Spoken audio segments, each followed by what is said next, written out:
Hello everyone, welcome back in our channel. दोस्तों मैं हूं कपिल, तो आप सभी का स्वागत है। दोस्तों आज हम इंटीग्रेशन ऑफ मॉडुलस फंक्शन को हम समझेंगे। किसी भी मॉडुलस फंक्शन का इंटीग्रेशन हम कैसे करते हैं, पूरा कॉन्सेप्ट बहुत ही सिंपल तरीके से मैं आपको समझाऊंगा। अगर कोई भी क्वेश्चन आपका एग्जाम में आता है तो बहुत आप जल्दी इसको सॉल्व कर सकते हो। इससे पहले दोस्तों मैं आपको बता दूँ, इससे पहले मैंने अपने प्लेलिस्ट में 2 वीडियो डाल चुका हूँ। फैक्टर अलजेब्रा के जो इंपॉर्टेंट क्वेश्चंस और एप्लीकेशन ऑफ इंटीग्रेशन के जो इंपॉर्टेंट क्वेश्चन है वो मैं डाल चुका हूँ, आप जाकर उसको चेक कर सकते हो। तो चलिए शुरू करते हैं अपना सेशन दोस्तों। तो क्वेश्चन पहला हमारा है I is equal to limit 2 to 8 modulus का फंक्शन मॉडुलस x-5 इसका इंटीग्रेशन आपको करना। ओके, हमें सबसे पहले क्या करना होता है, सबसे पहले हमें इसका क्रिटिकल पॉइंट ढूंढने होते हैं मॉडुलस फंक्शन में। पहला स्टेप आप याद रखोगे, जो भी मॉडुलस फंक्शन में जो भी मॉड्यूल्स में जो फंक्शन दे रखा होगा आप उसको जीरो के कर रखोगे। Okay, x-5 is equal to zero, x is equal to 5। अब हमें ये पता लग गया जो क्रिटिकल पॉइंट है इस लिमिट्स में, जहाँ हमारी लिमिट ब्रेक होगी वो हमारी 5 पे जाके होगी। जैसे कि हमारा लिमिट 2 से 8 था, तो अगला जब इसको ओपन करके लिखेंगे तो 2 से 5 लिखेंगे, पूरा फंक्शन सेम लिख देना है, प्लस फिर 5 से 8 लिखेंगे। ओके, क्योंकि हमारा एक ही पॉइंट निकल के आया हुआ है। तो अब ये हमने मॉडुलस को 2 पार्ट में ब्रेक कर लिया। अब बात आती है साइन की, जो इस क्वेश्चन का सेकंड पॉइंट है। बहुत ही ज़्यादा इंपॉर्टेंट पॉइंट रहता है, हमें कौन सा नेगेटिव कौन सा पॉजिटिव लेना है। ओके, अब करना क्या है, अब जरा ध्यान से आप समझना। पहले इस फंक्शन के बारे में बात करेंगे, फर्स्ट वाले के में 2 to 5 लिमिट है। अब 2 से लेके 5 में से एक कोई भी पॉइंट आप ले लो, 2 से 5 में से कोई भी आप एक पॉइंट ले लो। हमने ले लिया, देखो यहाँ पे मैंने समझाने के लिए 3 ले लिया है। 2 से 5 के बीच में 3 आता है। अब इसी गिवन फंक्शन में आप रख दो, जैसे ही आप x इजिकल टू इस गिवन फंक्शन में रखोगे तो रिजल्ट नेगेटिव आ रहा है, तो इसका मतलब आपको मॉडुलस का नेगेटिव साइन लेना है। ओके, एंड सिमिलर ऐसे 5 to 8 में कोई भी एक नंबर आप ले सकते हो, 5 और 8 के बीच में कोई भी नंबर ले लो, 6 7। ओके, मैंने यहाँ पे 6 7 ले रखा है। 7 - 5 2 होगा, जो कि पॉजिटिव रिजल्ट आएगा। ओके, हमें मॉडुलस से मतलब नहीं है, फंक्शन में वैल्यू डालना है। प्लस का 2 आ गया, अब ये प्लस में आंसर आ गया, तो इस मॉडुलस का वैल्यू प्लस में रहेंगे। अब जो सिंपली कैलकुलेशन हमारी रहती है इंटीग्रेशन की, वो हम यहाँ पे कर लेंगे और आप उसको देख सकते हो। ओके, ये हमारा सॉल्यूशन आ गया, इसका आंसर 9 है। तो चलिए क्वेश्चन नंबर 2 की तरफ चलते हैं। ओके, कैलकुलेशन तो आप सभी को आता ही होगा। तो क्वेश्चन नंबर 2 है दोस्तों आपका, ये भी बहुत अच्छा क्वेश्चन है। ओके, जरा आप समझना, बस आपको करना क्या है, क्रिटिकल पॉइंट आपको निकालने होते हैं। तो क्वेश्चन 2 आपका है, लिमिट दे रखा है 0 to 7। ओके, फंक्शन मॉडुलस में दे रखा है 2x माइनस का 7 इज dx। ओके, अब हमें क्रिटिकल पॉइंट निकालना है, ये देखना हमारी लिमिट जो कहाँ पे जाके ब्रेक होने वाली है। ओके, 2x-7 को मैंने क्या बोला था, मॉडुलस में जो फंक्शन होता है उसे जीरो के इक्वल रखना है। 2x-7 is equal to zero. Okay, अब हमें क्या करना है, 7 को उधर लेके गया, 7 हो गया प्लस का। Okay, x is equal to 7/2, ठीक है ना। अब जो हमारा लिमिट हमें पता लग गया 7/2 पे ब्रेक हो रहा है। अब फंक्शन को हम लिखेंगे कैसे, अब 0 to 7/2, सेम फंक्शन यहाँ पे, प्लस अब 7/2 से लेके 7 पे। ओके, जहाँ पे ब्रेक होता है वहीं से लिमिट को लिखते जाते हैं, 0 से 7/2, 7/2 से 7। अब मैंने दोनों फंक्शन लिख लिए। अब बात आती है साइन की, पॉजिटिव कब लेना है, नेगेटिव कौन से फंक्शन में लेना है। अभी मैंने क्या बताया था, 0 to 7/2 में से कोई भी एक नंबर ले लो आप, जो इसके इन बिटवीन लाई करता है। अब 7/2 जो अप्रॉक्स में होता है हमारा 3.5 होता है। ओके, तो 0 और 3, इसको 3.5 हम रीड कर सकते हैं। ओके, अभी ना 0 और 3.5 की जो कोई एक नंबर ले लो, मैंने ले रखा है 2, और इसी फंक्शन में डाल दो। 2x-7 में मैंने x के प्लेस पे 2 रखा, तो 2 × 4 - 7 माइनस का 3 आ गया। अब हमारा रिजल्ट नेगेटिव आ रहा है, तो इस मॉडुलस फंक्शन को हटा के माइनस का साइन ले लेंगे। ओके, समझ में आ रहा होगा आपको। ओके, प्लस, ठीक है। अब 7/2 से लेके 7/2 कितना होता है, 3.5। 3.5 से लेके 7 तक आप कोई भी एक नंबर ले लो। ओके, मैंने यहाँ पे ले रखा है 6। 7/2 से 7 तक मैंने एक नंबर ले लिया है 6। 2 6 ज़ा 12, 12 - 7 5 हो गया, जो कि हमारा रिजल्ट पॉजिटिव में आ रहा है इस फंक्शन की वैल्यू। तो यहाँ पे हम पॉजिटिव वैल्यू लेंगे। ओके, अब आपको सिंपली फिर वही इंटीग्रेशंस जो हम करते हैं, इंटीग्रल का रूल आप लगा लेना, और यहाँ पे आपको सॉल्यूशन दिखाई दे रहा होगा। ओके, बस इसमें मेन होता है हमें लिमिट कहाँ ब्रेक हो रहा है, और हमें मॉडुलस का फंक्शन कब नेगेटिव कब पॉजिटिव लेना है। तो चलिए क्वेश्चन नंबर 3 को सॉल्व करते हैं, ये सारे इंपॉर्टेंट क्वेश्चन है। ओके, अब थर्ड क्वेश्चन आपका ये क्वाड्रेटिक इक्वेशन दे रखा है। मैंने यहाँ पे 5 क्वेश्चन करेंगे इस वीडियो में, सारे डिफरेंट टाइप्स के होंगे। ओके, अब ये क्वाड्रेटिक में आ गया आपका।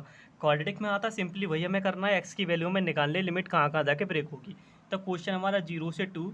ओके, क्वाड्रेटिक इक्वेशन आपको दे रखा है, अब हमें करना क्या, एक्स की वैल्यूज़ निकालनी है। तो इस मॉडुलस फंक्शन में जो इक्वेशन होता है उसे हमें जीरो के इक्वल रखना है। ओके, क्वाड्रेटिक इक्वेशन जब आप सॉल्व करोगे तो इसके दो फैक्टर बनेंगे। एक्स की वैल्यू आएगी एक -3/2 और एक आएगा एक्स की वैल्यू 4/3। हम -3/2 लिमिट लेंगे नहीं, क्योंकि जो हमारा लिमिट है पॉजिटिव लिमिट है। ओके, 0 से 2 होता है। अगर नेगेटिव होता तो इसको भी इंक्लूड करते हैं हम, तो यहाँ पे इसको एलिमिनेट कर देंगे। अब x इजिकल टू 4/3 हमें लेके लिखना है। अब ये हमारा क्रिटिकल पॉइंट हो गया x इजिकल टू 4/3। अब इस फंक्शन को लिखेंगे ब्रेक करके 0 टू 4/3 पूरा फंक्शन यहाँ पे आ गया, प्लस 4/3 से 2। ओके, पूरा फंक्शन आ गया। अब हमें ये देखना है मॉडुलस का कौन सा फंक्शन, ये नेगेटिव रहेगा फिर ये रहेगा। सेम भाई, इससे पहले दो क्वेश्चन में आपको समझा चुका हूँ। अब 0 और 4/3 के बीच में कोई भी एक पॉइंट आता है वो आप इस फंक्शन में रख दो अंदर। फिर आप देखो इस फंक्शन की वैल्यू नेगेटिव आ रही है फिर पॉजिटिव आ रही है। अब जो 4/3 होता है दोस्तों, 4/3 जो होता है वो लगभग 1.3 होता है। ओके, 1.3 होता है। अब मैंने क्या किया, 0 और 1.3 में इसके बीच में एक नंबर लाई करेगा 1। ओके, तो मैंने 1 इस फंक्शन में रख दिया है 6x² प्लस x माइनस 12 में। जैसे आप यहाँ 1 रखोगे तो रिजल्ट आ रहा है नेगेटिव में। ओके, जब भी नेगेटिव में रिजल्ट आता है तो हम यहाँ पे नेगेटिव का साइन लगाएंगे, मॉड्यूलस को हटा देंगे। ओके, कुछ नहीं करना, सेम यही फॉलो करना है रूल। ऐसे ही सिमिलर आप 4/3 से 2 के बीच में लिखोगे तो मैंने यहाँ पे 3/2 लिया हुआ है। ठीक है, 1.5 1.3 से लेके 2 तक 1.5 तो लाई करेगा। तो यहाँ पे इसको सॉल्व करोगे तो ये रिजल्ट आपको पॉजिटिव देगा, तो इस मॉड्यूलस फंक्शन की वैल्यू पॉजिटिव लिखनी है। अब सिंपली वही इंटीग्रल्स का जो रूल्स होते हैं सबके साथ सेपरेट करना है। x² पावर में 1 ऐड होता है वही नीचे आ जाता है। सेम वही आप यहाँ पे आप अपना सॉल्यूशन आप देख सकते हो। तो ये क्वेश्चन नंबर 4 को हम करेंगे। क्वेश्चन नंबर 4 आपको अब दिखाई दे रहा होगा ना। तो क्वेश्चन नंबर 4 आपका ये रहा, ये है आपका क्वेश्चन नंबर 4। ये भी बहुत अच्छा क्वेश्चन है। ओके, तो क्वेश्चन नंबर 4 है 0 टू पाई लिमिट है और मॉडुलस cos x है। Okay, dx। अब इसका हमें इंटीग्रल करना है। सबसे पहले वही जो रूल हम बता रहे हैं, क्या करेंगे, क्रिटिकल पॉइंट हम निकालेंगे। जो भी मॉडुलस में फंक्शन होता है उसे 0 के इक्वल रखना है। ठीक है, cos x इजिकल टू 0 रख लिया। cos में 0 किसका वैल्यू होता है, π/2 का। तो मैंने यहाँ पे cos π/2 लिख लिया। कंपेरिजन करेंगे तो x इजिकल टू π/2 आ गया। ओके, अब इस फंक्शन को ब्रेक करेंगे। हमारा जो लिमिट ब्रेक हो रहा है वो किस पे हो रहा है, π/2 पे। अब देखो यहाँ से लिखेंगे 0 टू π/2। जो यहाँ पे स्टार्टिंग पॉइंट होता है वो यहाँ नीचे आता है। यहाँ 2 होता तो मैं 2 लिखता, 0 है तो 0 आ गया। 0 से π/2 और π/2 से पाई। अब दोनों में ये फंक्शन रहेगा सेम। अब हमें ये चेक करना है ये वाला नेगेटिव रहेगा मॉड्यूलस का वैल्यू या फिर ये वाला वैल्यू रहेगा। ठीक है, अब क्या करना है, अब यहाँ पे कोऑर्डिनेट आपको चेक करना है। ट्रिग्नोमेट्री फंक्शन आएगा तो आपको कोऑर्डिनेट चेक करना ही करने हैं। करेंगे कैसे, अब देखो फर्स्ट वाले में क्या है 0 से π/2। अच्छा, 0 से π/2 में सारे ऑल पॉजिटिव रहते हैं ट्रिग्नोमेट्री फंक्शन, तो इस वाले में cos x पॉजिटिव आ गया। अब अगला क्या है 90 से लेके 180। 90 से लेके 180 में ओनली साइन रहता है। ओके, जो कि सेकंड कोऑर्डिनेट है। cos हमारा पॉजिटिव किस में रहता है, फोर्थ वाले में। तो यहाँ पे ये cos नेगेटिव आ गया, मैंने माइनस यहाँ लिख लिया। अब cos x का इंटीग्रल sin x होता है, cos x का sin x हो गया। Upper limit minus lower limit, उसी रूल को फॉलो करते हुए ये आप अपना सॉल्यूशन आप देख सकते हो। तो ये क्वेश्चन नंबर 4 था। एक लास्ट क्वेश्चन और कर लेते हैं जल्दी से, क्वेश्चन नंबर 5। आई होप किसी हद तक आपका ये कॉन्सेप्ट क्लियर हो गया होगा। ये क्वेश्चन आपका 6 मार्क्स में पूछा गया था 2017 और 11 में। ओके, तो क्वेश्चन है आपका लिमिट 1 टू 4। इसमें 3 मॉड्यूल फंक्शन साथ में दे रखे हैं, x-1, x-2, x-4। ओके, तो सेम वही क्रिटिकल पॉइंट हम निकालेंगे। इन सबको 0 के इक्वल रखेंगे, इसको 0 के इक्वल रखेंगे तो x का वैल्यू 1 आएगा। इसको 0 के इक्वल रखेंगे x का वैल्यू 2 आएगा। इसको 0 के इक्वल रखेंगे तो x का वैल्यू 4 आएगा। तो हमारी लिमिट कहाँ ब्रेक हो रही है, 1, 2 और 4 पे। अब यहाँ पे स्टार्टिंग कहाँ से हो रहा है, 1 से हो रहा है, तो 1 से स्टार्ट करेंगे। यहाँ पे 1 to 2 पूरा फंक्शन लिखना है। ठीक है, ये आ गया। फिर अगला क्या है 2 से 4, 2 यहाँ लिखेंगे, 2 से 4 यहाँ आ गया, पूरा फंक्शन यहाँ आ गया। अब बात आती है साइन की, कौन सा नेगेटिव कौन सा पॉजिटिव लेना है। अब यहाँ पे लिमिट देखो 1 से 2 है, 1 और 2 के बीच में क्या नंबर लाई करता है, 1/2।